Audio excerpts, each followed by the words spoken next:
Alright guys, I'm here with a bit of information for Dragon Ball Sparking Zero. So, I was casually just scrolling through Twitter, and I came across this post.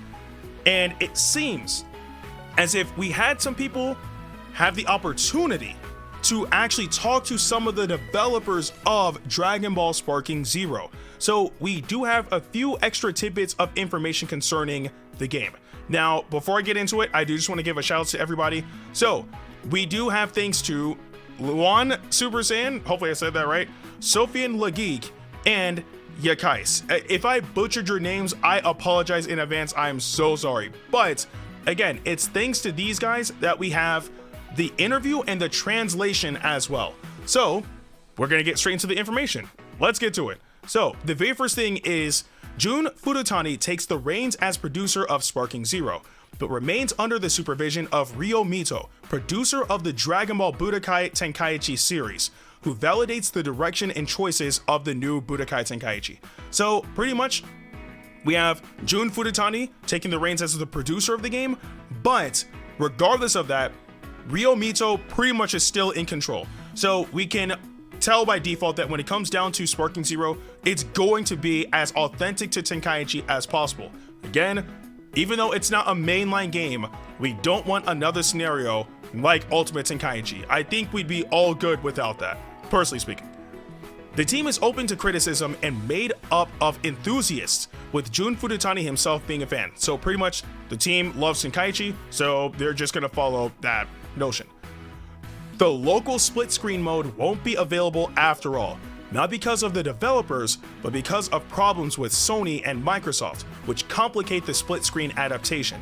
They are trying to find a solution, but for the time being, there will be no split screen, perhaps due to Sony and Microsoft's policies favoring the sale of more consoles. Okay, that's not good. So this is heartbreaking news. So ultimately, there's not going to be a split screen, which means obviously no offline multiplayer. Now, I know that there's a ton of people out there that have fond memories of playing the Tenkaichi series with maybe siblings or friends, but of course, when it came down to like the PS2 era, people had to come over your place to play the game. So of course, with Sparking Zero, there are people that want to kind of relive that type of notion where they'll have some friends come over, or maybe have some family members come over and they want to play the game with them. But unfortunately, that won't be possible with this game. Now, the flip side with that is online does exist. So it's not impossible to play with, maybe your friends or other family members, but they would have to have, obviously, the correct console of choice and then have, whatever method to play online, right? Obviously, good internet, online services, all that stuff, right? So it's very bittersweet, because in truth, this really isn't good news, but there is technically a workaround. So again, it's not good, it's not bad either. It's not a win-win, it's not a lose-lose. It's in the middle. But hopefully in the future, they'll be able to find a way to get like local multiplayer to work. Who knows? Moving on. This wouldn't be the first time such a situation has arisen. The situation may yet evolve, as the team is aware of the demand. The developers mentioned that adapting games to the Xbox Series S are particularly difficult. Okay, so they kind of addressed it in the next thing. So they're aware of it at the very least. So here's hoping that in the future, they find some way to give us an offline multiplayer mode. I think that would make everybody happy. Now, another touchy subject, the Dragon Ball GT characters will be included, perhaps in the base roster or as DLC. Now, personally speaking, right? Did I ever have a doubt that GT was going to be in Sparking Zero? Absolutely not. However, if they're not included in the base roster, I'm actually okay with that. Now, I know there might be a ton of people who get, heated about that, but just hear me out.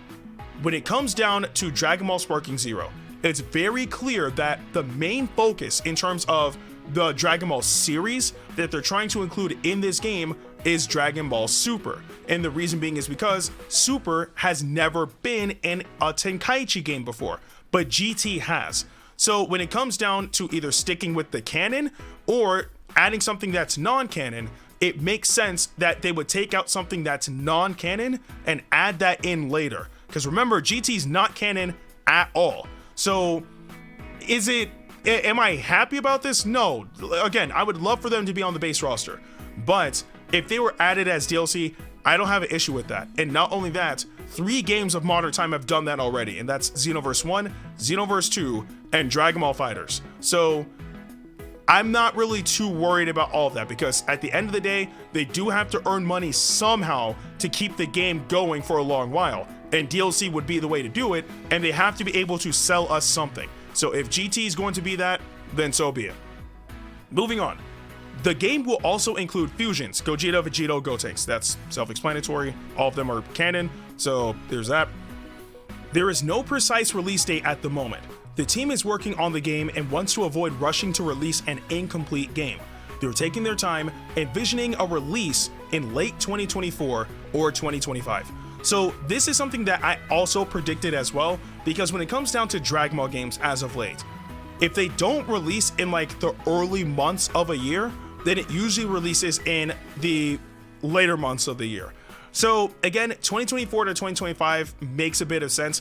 And not only that, this year we're also getting DLC for Dragon Ball Xenoverse 2. So quote unquote, that would tide us over until we get Sparking Zero.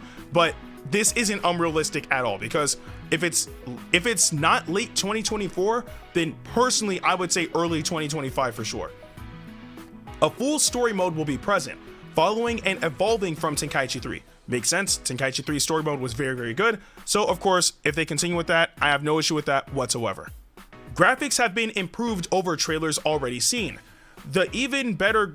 Whoa, they worded that weird. Okay, I'm just gonna read as is. The even better graphics team has answered criticisms about the look of the hair, for example. Okay, so when it comes down to the latest trailer that we got on the 28th, there were definitely some things that could have been better, for sure.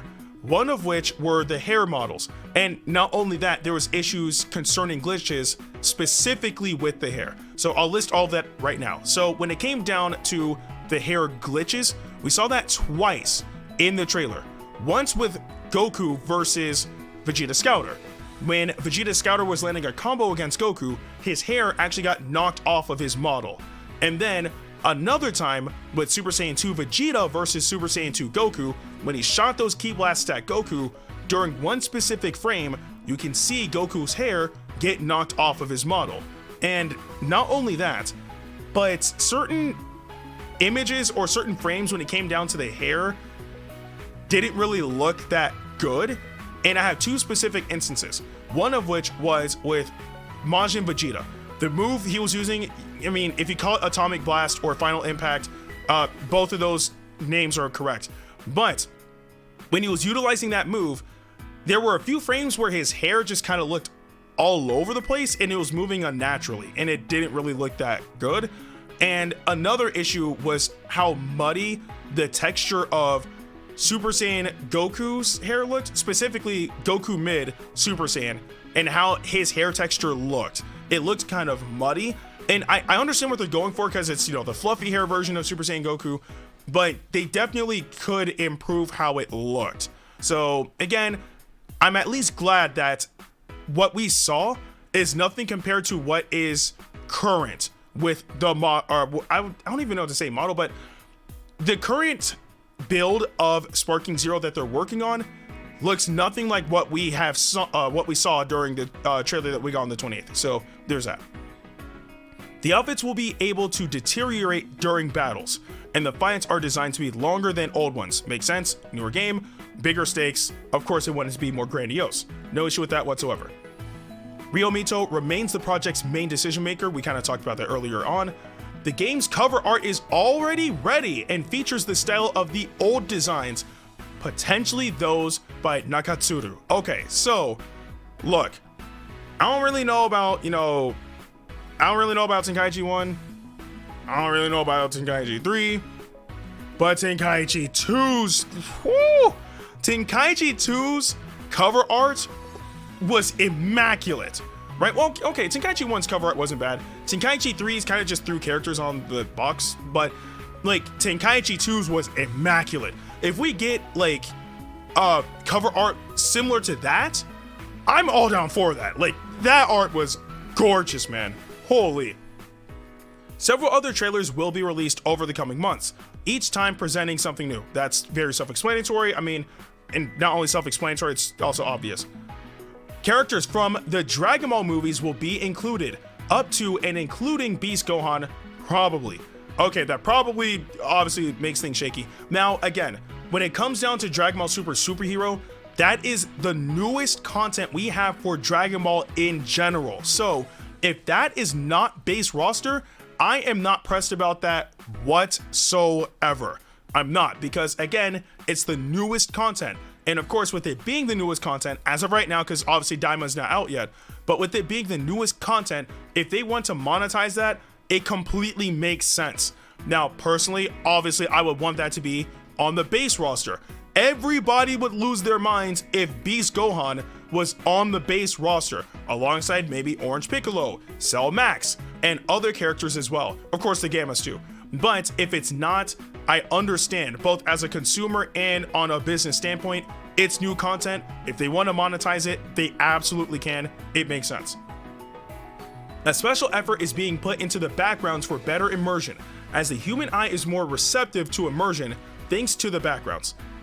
I mean, I'm down for that. I mean, I can't really argue against immersion. What I will say though is the stages in the game do look pretty freaking nice.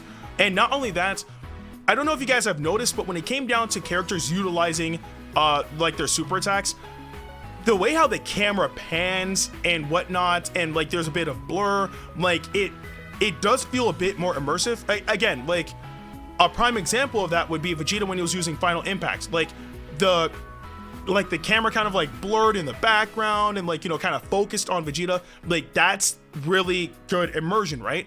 So again, I noticed that when the characters are using super attacks, I'm all down for that. Again, it makes it feel a bit more immersive. There's nothing wrong with that whatsoever. And again, if we talk about the stages specifically, the stages themselves do look very, very nice. So no issues with that either. And last but not least, the team is very attentive to the community on Twitter and by email to improve the game thanks to reviews. Ryomito himself has asked for feedback from all over the world. Constructive criticism is particularly appreciated. So pretty much Ryomito wants to make sure that this is the best Tenkaichi game ever. So if you guys have any issues with what you saw in the trailer, or you know, things that they could potentially do to improve the game overall, then let your voice be heard and either contact them by email or make your voice known on Twitter. And again, like I said, we're all hyped for this game. We want it to be the best game possible. But of course, in order to do that, we have to speak up about things that we're okay with and things that we would like to see get improved. So again, if you have anything concerning this entire list, things that you would like to see, and maybe things that they can improve on based off of what we saw in the trailers, or whatever the case may be, let your voice be heard on email or on Twitter, or even in the comment section below, because I do want to know what you guys would like to see with this game. But regardless of all that, I'm still super excited for this game. And again, you guys know that when it comes down to coverage for Sparking Zero, I'll be covering it from head to toe on my channel. But with that being said, I'm Ndukauba, like, share, and subscribe, and I'll see you guys in the next video.